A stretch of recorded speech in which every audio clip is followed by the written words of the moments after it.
upon his instruction after assuming power. This increased tensions between the two main leaders of his cause. Legal battles. The electoral season was marked with various legal battles which mainly emanated from the nomination court process. Top on the lineup of the Sylvia Kasubuyele case, the Blawa 12 opposition MPs of CCC, the MPCT and Douglas Muzura case, Linda Masaria of Lead Valerio, Elizabeth of Uza, and the CC case of double candidature was also raised ahead of this cause. The legal battles, according to ZEC, disturbed the printing of ballot papers as ZEC kept on holding the printing of ballot papers since some of these cases remained pending until last minute. However, the judiciary managed to give determination on most of these legal battles ahead of this cause. Nomination fees. Of note was the nomination fees challenge, where several stakeholders felt the fees were too exorbitant, such that many potential candidates found it difficult to enter the House of Assembly and presidential race. Media, there was an outcry over demands by opposition to get fair coverage from state media at the start of this campaign season. However, balanced coverage was later observed as the election progressed, as participating candidates from various parties were now featuring in channels like ZBC, radio station, and some state print media. This mission also puts on record the flawed journalism ethics displayed by some media practitioners during their coverage of this election, notwithstanding the distortion fueled even by international media. This mission strongly condemns false and inaccurate reporting by some sections of media. Media is a source of information.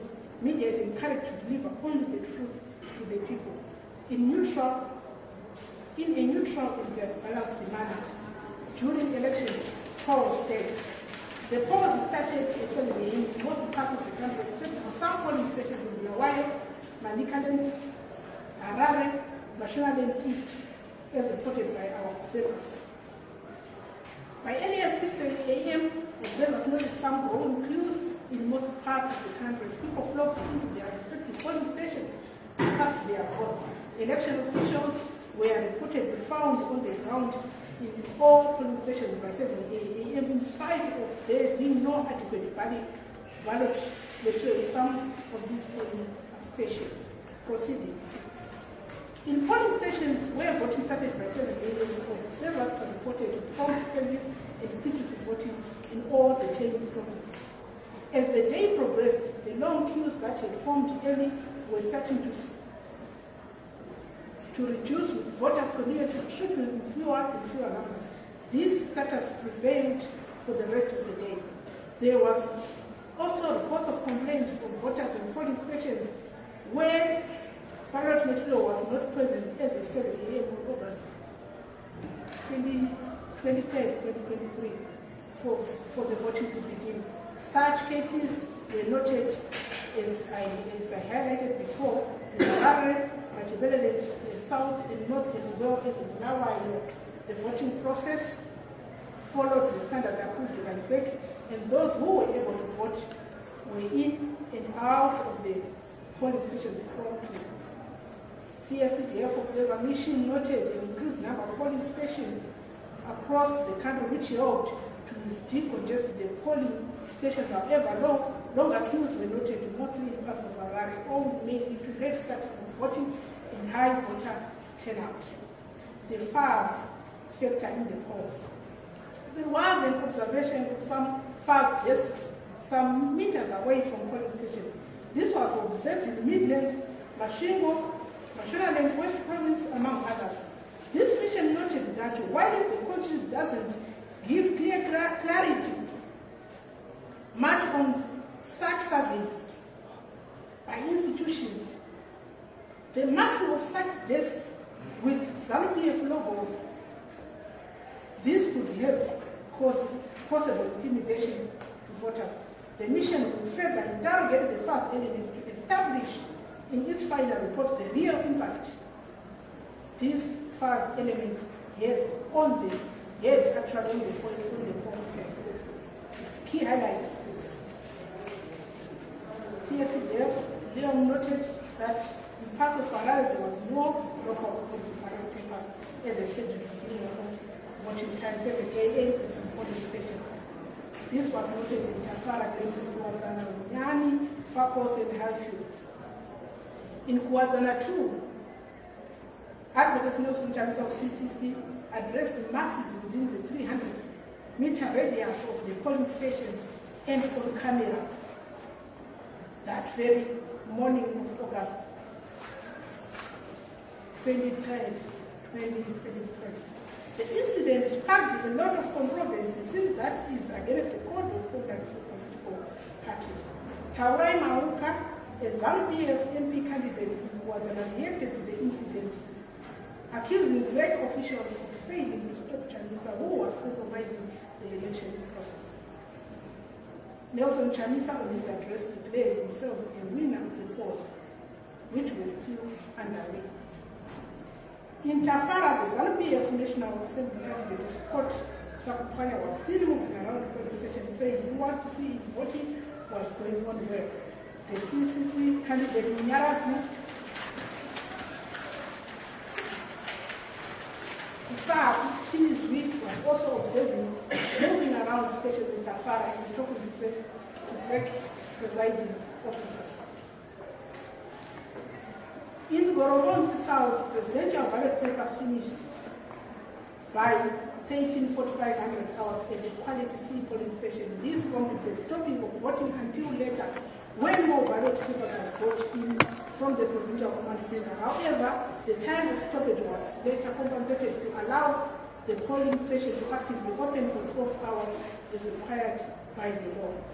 Voting also started late in Kabupatu Bulawayo, at Brethren Church polling station, in Mandwandwe High School, but was peaceful. General atmosphere. It is pleasing to report on the general peaceful atmosphere that prevailed during the 23rd of August 2023 election day. CSCDF applauds the people of Zimbabwe for this. Notable observer missions on ground.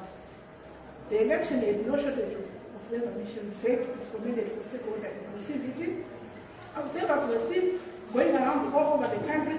Below is a list of some of the observers' missions that were on the ground, as noted by this mission.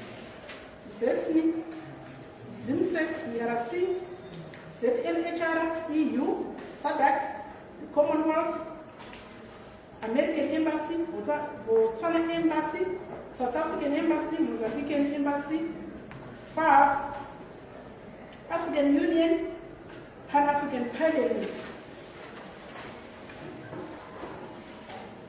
Common Market for Eastern and Southern Africa, COMESA, Angola, Democratic Republic of Congo, Lesotho, Malawi, Namibia, Zambia, United Kingdom of the Great Britain in Northern Ireland, Belarus, Russian Embassy, China, and many other accredited diplomats. The ZESMI ERC observers arrested. This mission noted the arrest of fellow observer mission representatives during the course of duty. It is our plea that the truth be established for the benefit of all interested stakeholders in the nation at large. We do not seek to cleanse the situation or block the law for standing up for what it is, but we expect the law to take its course, since observers' operations are measured through the set code of conduct with rules and regulations. Political parties did their best to deploy polling agents with all polling stations visited, having at least one polling agent for the contesting party. CCC had above 70% polling agents deployed on polling stations visited by our mission, and ZANU-PF had deployed 100% agents in the visited polling stations. There was mutual respect displayed by both polling agents and ZEC officials in the polling stations visited, among themselves and roaming observers. Extended 14 hours. Due to logistical challenge faced At some polling stations, inspectors delayed the ballot material distribution. Some polling stations affected polling stations, their operational hours extended to compensate the lost times respectively. Declaration of the 24th as an extension. CSDS notes the declaration by HE President Mnangagwa to extend voting to the 24th of August 2023.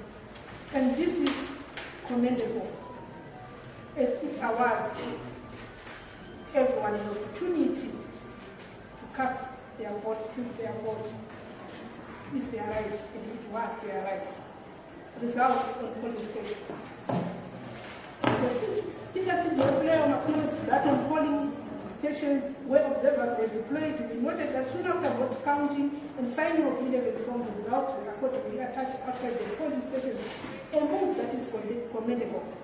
This, in spite of the logistical challenges that the first ZEC officials did their best to display best practice in the election delivery. Results were still being posted as early as 3 a.m. on the 24th of August, as election officials tried to deliver results at their earliest possible time. Observers for command centers. In words, constituency, provincial and national command centers remained open for observers to see the vote collation process at every level, and present observers and political party agencies were allowed to sign through all voted documents from the polling stations right to the national command center. Accredited media houses too were allowed to follow through the process. Results announcement. Respective ZEC officials were releasing respective results accordingly, as collation at every level was finished. The state media led in announcing the House of Assembly results as they were coming in. Although social media was awash with distortion, misinformation and disinformation, official results continued to come through from the 24th of August to the 26th of August, when the presidential results were finally announced after the House of Assembly results. ZANU PF garnered 136 parliamentary seats, while this immediate competitor, the CCC, had 76 seats. Emerson Mnangagwa of ZANU PF was duly elected president of Zimbabwe with 52.6% of total vote cast, with the most immediate competitor, Nelson Chamisa, of the CCC, gathering 44%. The masses have remained calm and peaceful after the results announcement, with opposition leader Nelson Chamisa and a few activists leading in rejecting the results, citing electoral malpractice. Commission's recommendations. The Zimbabwe Electoral Commission to be more robust in their electoral logistical arrangement ahead of any polls. There is need for electoral reforms and should target harmonization of processes between legal veterans relating to potential candidates to the ballot, and time for election preparedness by the Election Management Board. There is need for political candidates and stakeholders to observe, respect, and abide with the code of conduct that guides election. Avoid inciting violence and misinformation of the public. There is need for media to report impartially on electoral matters. Avoid misinformation and fueling of violence. Fellow observers, missions are advised to go wider in observing and be guided only by facts on ground. Avoid being the source of confusion and conflict. And in this regard, we openly challenge Zimbabwe's wider.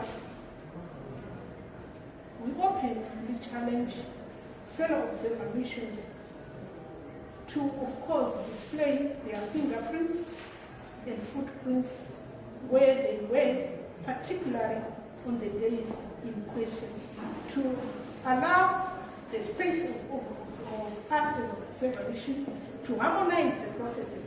Probably where we were, what was happening, I might not have covered it, but through declaration of your fingerprints and footprints, we'll be able to harmonize the process for the benefit of the people of Zimbabwe.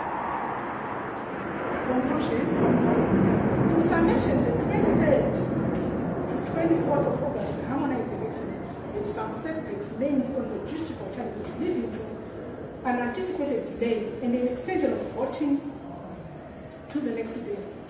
Various distorted reports coming from competing forces, but most importantly, the vote cast process, counting a collection of results at all levels was done in the presence of all available observers, political party agents, media, and ZANU officials in line with the said procedures as defined in the Electoral Act. To that end, this observer mission would like to commend the Electoral Management Board for leading in creating cohesion between stakeholders and actors towards assuring credibility of the 23rd, 24th harmonized elections. Therefore, the CSCJF now declares the harmonized elections of August 23rd to 24th, 2023 credible, free, and fair. We have a repeat attachments, the list of rallies followed by the CSCJF. The second attachment, the list of polling stations attended by the CSCJF local election of reservation on the fourth day, 23rd to 24th of August 2023. I thank you.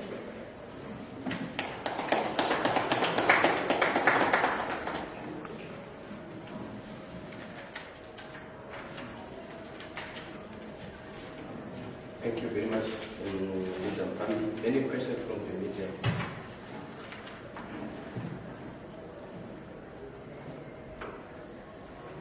Yes.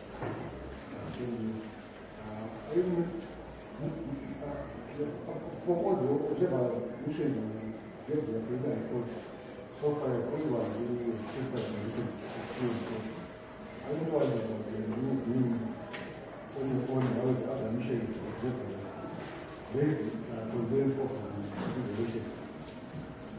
Thank you so very much. We went into this mission not to try and look for friends, but to gather facts on the ground. This is why we repeatedly say we respect the work of fellow observers, but for the benefit of the people of Zimbabwe and for the benefit of the world, as observer mission, we account to the public. We may need to declare the fingerprints and the footprints of where we are on the day. For interest's sake, there is an issue that just came up as we had just finished preparing our report as a mission, but of course we can always edit it. And we got the news through social media and other channels that there is the CCC security person just now was assaulted and abducted, tortured, and dumped in Mapinga. Further to that, we heard that he was hospitalized. We made efforts as a mission, even up to this morning, to reach out to the spokesperson of the CCC, who is now Mr. Promise Mukwanans. For record, I'll tell you that they have denied us access to confirm the incident as a mission, and it is worrisome when the issue concerns these elections, and the missions are there to confirm events, and those who allege they block missions from reaching out, and in particular, we requested to know the contents and where he is so that we can inform the world. We can speak to stakeholders who will be doing such a thing. We recommend so that in future, all we need is a harmonized and a leveled playing field for all actors. But if political parties then allege and still block and make it a private matter, it becomes again worrisome. At a time when you know there are distortions in media and there are issues of political grandstanding. So as a mission for this juncture, we can tell you that that issue we are following it with keen interest. Unfortunately, we have been blocked to confirm if ever such a thing exists. But we will continue, of course, to move forward and try to sustain everything that is alleged. So, fellow observer missions, we are open to say, should you see something, even as you conclude your missions, prove. We are here to prove where we were, so that we can harmonize the processes. Thank you. So by demanding that they show their fingerprint in 15, are you anyway suggesting that they needed to be on the ground to observe the elections, that they fill out those reports? Anything is possible. As you can see that we already have issues right now on, though we don't know why our fellow colleagues have been arrested, we don't know, but we are saying the mission we are taking is the mission for the public. Why then should we conclude without declaring where we were? We were in Chindam, we were at polling station B. That's the list. That's what happened. If I was there, then we can justify, we can clarify. You claim that your official has been abducted and is hospitalized as we speak. As an observer mission, we seek just to confirm, so that we advise the world, we put in the report, and you block and say, no, this is for us. We cannot allow you in. So it's worrisome. So as observer missions also, you would want to agree with me that now we have become the source of conflict after this election. It shouldn't be the case. To avoid that conflict, we suggest that observer missions declare, I repeat the language, their fingerprints and footprints where they were during the time of coverage. I can actually show you the list of the rallies that we followed and the dates and who addressed. As we show you such, we want to prove to the world that indeed there was a campaign process. Indeed, these players were on the ground. And what was the basis for us to say the field might have its own shortcomings, but the basic principles of having political party campaigning were met.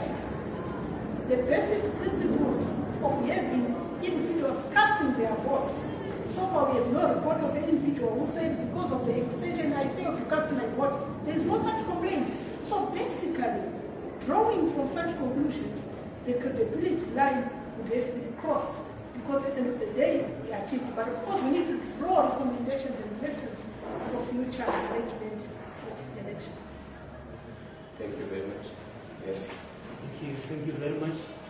Is the CSCJF, what was your observation of the impartiality or the level of the playing field during the election, especially in relation to having this country under sanctions and being forced to have elections?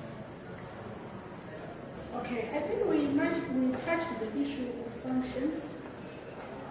But meaning exactly, what was your observation of the election period and this issue of sanctions and having elections?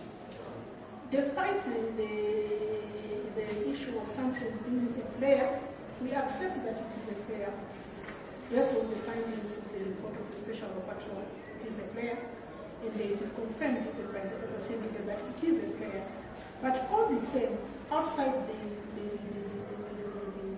those issues, we still saw Zimbabwe managing to provide the baseline, the basics of having an election being conducted. Like you said, we saw campaigning, we saw media coverage, we saw broadcast, we saw counting, we saw counter signatures from the polling station, ward, constituency, province, up to national command center. So basically, this is where we draw the line. So as an observer mission, observing our elections, would you declare that our elections were free and fair under those kind of circumstances? I wouldn't want to go political. The political parties have their drones, but as a mission, we stand in between, guided by what happened on the ground as we declared. Thank you. Thank you. I would like to make a follow-up question to this question around the declaration. To whom are they declaring these footprints and fingerprints, like yes, and is it the norm that people, observer missions have to declare their footprint in Kenya? Thank you so very much. Like I said, we account to the public. We all account to the public. When you speak about the Electoral Act giving us a mandate, it's all a mandate to go and see on behalf of the public. Being an eye, being a voice for the voiceless, particularly in this election. When the outcomes of our reports are questionable or brings interest to the public, it should be a reasonable benchmark that we declare where we were, than for people to be speculating whether we were there or not. I think if we declare such as institutionally, we harmonize the processes in the space of observation going forward, and of course for the benefit of everyone. We wouldn't want to divert the ball from the ballot to the spaces of observer missions. Why not declaring? I don't think it's harmful. I don't think it's too much to ask for an observer mission. Thank you. Thank you very much. Okay, yes. Okay, I saw from the rallies issue, I think it only covered 3 parties, near Chile and Brazil, presidential candidates. And how did you manage to fail to cover the other 9 or so? What happened within the communication with the Thank you so much. We drew, I think even as you media, if I ask you how many you covered, you realize that you covered something more than any other party in the CCC. When we are on the ground, we are sometimes led by reports that will happen. You understand that we have reports during these processes as we were running post-nomination, the post-election proclamation. Some were also saying we are not allowed to hold our rallies. We even go further to an extent when we were even engaging the police. It was ZANU-PF versus CCC in most of these allegations. So, because of that, we found it actually prudent for us to cover, of course, we saw Professor Matuku covered him. Those who did even shared earlier, we were even covering. We did not mention, but where we could reach, but of interest because of the battles that were happening between the CCC and ZANU-PF, our attention was drawn to make sure that we follow closer. Like I said, most of their rallies, if not all of their rallies, were actually pulling crowds, and the crowds are the people, and the people is what we save in terms of course, the constitution. We need to report back to the people. So we were following crowds so that we bring detail like we've brought here on really what transpired, where and where. Thank you. Thank you. Okay, yes. Okay, I want to find out, we are hearing high incidents of assisted voters that was happening mainly in rural areas. So I wanted to find out if your observation noticed some of these cases, and if you noticed them, were they genuine cases? Because we are hearing that someone who is a deputy headmaster was forced to be assisted to vote. Yes, we recorded some of those incidents in the rural areas, and in particular in the Midlands. But we find it difficult because our laws, again, they also speak about assisted voters with a genuine context of assisting the voter. But then, for us now to question whether or not an individual is able to read or write, particularly write at the police station, it will be very, very difficult. Maybe as we go forward, we need to recommend clarity on these legal frameworks. We are back to electoral reforms, where we are able to see, to differentiate between the two. But for now, it is provided for that those who need assistance should be assisted by the presiding officer, and they can bring forward a closer person who they want to assist, and of course there is a possibility of debate around that. But as a mission, we can only record that indeed they were assisted voters, but we cannot necessarily say, why are you assisted? It is not within our space. Thank you very much. Allow me, ladies and gentlemen, to hand over to... So, I think you said it's eventually in higher voter turnout, but we've seen something from in 2018 elections, we made 70% of voter turnout. In this election, let's say we made 68% of voter turnout. How would you balance it with the same we had higher voter turnout and declining more than 5%? When we took these statistics, we are not making comparative reports. We were looking at 68%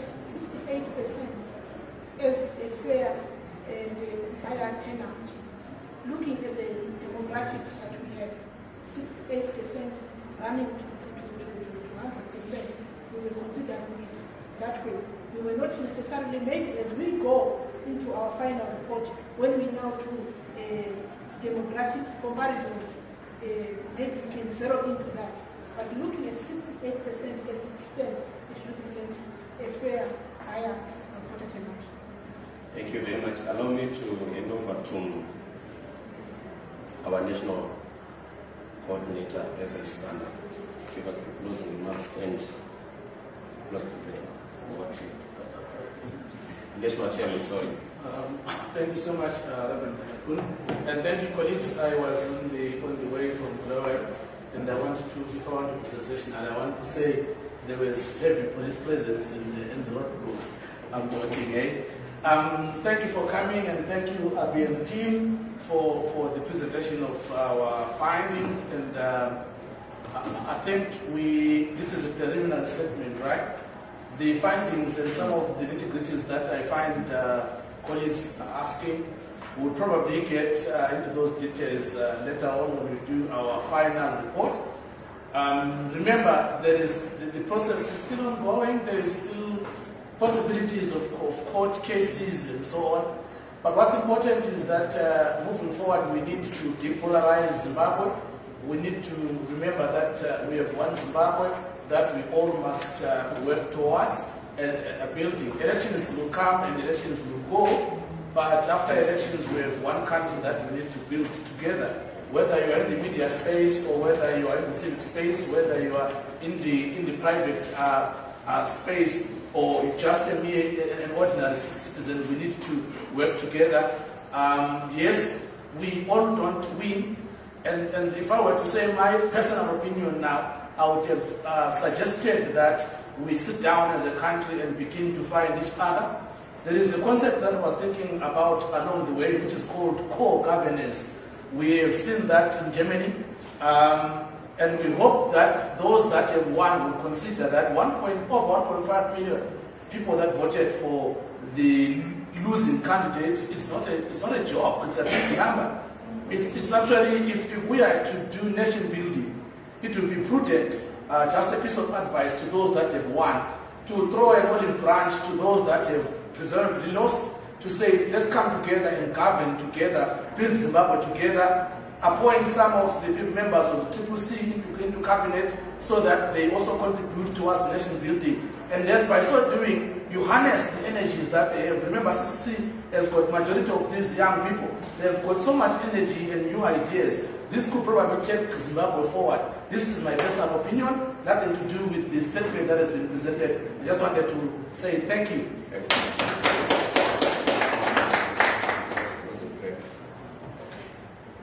I've been asked to close with a prayer, although I didn't open. Let's pray. Father, we thank you that you are God. We bless your name. We thank you for this presentation. We thank you for our nation, Zimbabwe. We thank you for these colleagues that are here and from the media. And we pray that as we progress, may the spirit of peace and unity and harmony continue to engulf our country, so that at the end of the day, all the glory and honor and praise be unto you. In Jesus' name we pray. Amen. Amen. Thank you very much.